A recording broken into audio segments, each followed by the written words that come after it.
Data নির্ভর দুনিয়াতে এখন সবকিছুই ডেটা। আপনি যখন প্রত্যেকটা ক্লিক করছেন, কোনো একটা ওয়েবসাইটে ঢুকছেন, কোনো কিছু আপনি অর্ডার করছেন বা রাইড শেয়ারিং করছেন, যাই করেন না কেন প্রত্যেকটা বিষয় কিন্তু একটা করে ডেটা জমা করছে, অর্থাৎ বিশাল তথ্য ভান্ডার তৈরি হচ্ছে। এই তথ্য ভান্ডারগুলো বর্তমানে কিন্তু স্ট্রেংথের জায়গা। কেন? কারণ একজন ব্যবসায়ী তার কনজিউমারের টার্গেট কোথায় আছে, তার চাহিদা কোথায়, এই সব কিছু কিন্তু ডেটা অ্যানালাইসিস করে বের করে ফেলছেন। চিকিৎসা ব্যবস্থার ক্ষেত্রেও কিন্তু ডেটা অ্যানালাইসিস অনেক গুরুত্বপূর্ণ অবদান রাখছে। সামগ্রিকভাবে বর্তমানে এই যে ডেটাগুলো স্টোর করা হচ্ছে, সেগুলোই কিন্তু ফিউচার ওয়ার্ল্ড বিল্ড করতে সহায়তা করছে।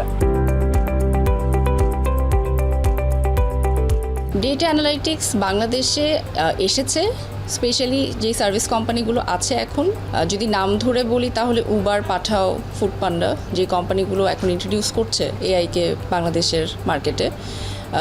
কিন্তু সেটা ছাড়াও আমি যদি চাল ডালের কথা বলি, আমি যদি সিন্দাবাদের কথা বলি, এই কোম্পানিগুলো, লোকাল কোম্পানিগুলো কিন্তু চেষ্টা করছে যে আমি বিভিন্নভাবে কিভাবে কনজিউমারদেরকে বেস্ট প্রোডাক্টটা দেওয়ার চেষ্টা করব, এবং আমার অ্যাকচুয়াল কনজিউমার কারা, তাদেরকে আমি কিভাবে জিও লোকেশনের মাধ্যমে branding, advertising, real customer tracking, অথবা আমি যদি বলি যে একজন কাজ করছে অফিসে, সে ট্র্যাক করতে চাচ্ছে যে আজকে আমার ইনভেন্টারি লেভেল কী আছে, সেটা একটা সফটওয়্যারের মাধ্যমেও সম্ভব।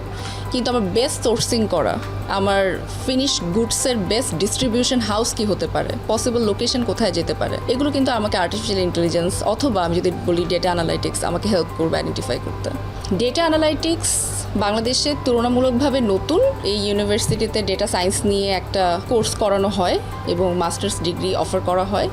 সেখানে প্রচুর পরিমাণে স্ট্যাটিস্টিক্যাল ক্যালকুলেশন অ্যান্ড প্রোগ্রামিং শেখানো হয়, যে একজন ছাত্র কীভাবে করে অথবা একজন রিসার্চার কীভাবে করে আইডেন্টিফাই করবে আমার best possible way to identify my customer or to serve my customers in a better way. সেটার জন্য অবশ্যই আমার ডেটা অ্যানালিটিক্স শিখতে হয়, এবং ডেটা অ্যানালিটিক্স শুধুমাত্র যে বিজনেসম্যানদেরকেই জানতে হয় সেটা না, এখন যারা কিনা চিকিৎসক তারাও এখন শিখছেন, কারণ তারাও চাচ্ছেন যে আমি কিভাবে করে আমার যিনি কিনা আমার কাছে চিকিৎসা নিতে আসছেন, আমার পেশেন্ট, সেই পেশেন্টকে আমি কিভাবে করে একটা বেটার সার্ভিস দিতে পারবো with the help of AI.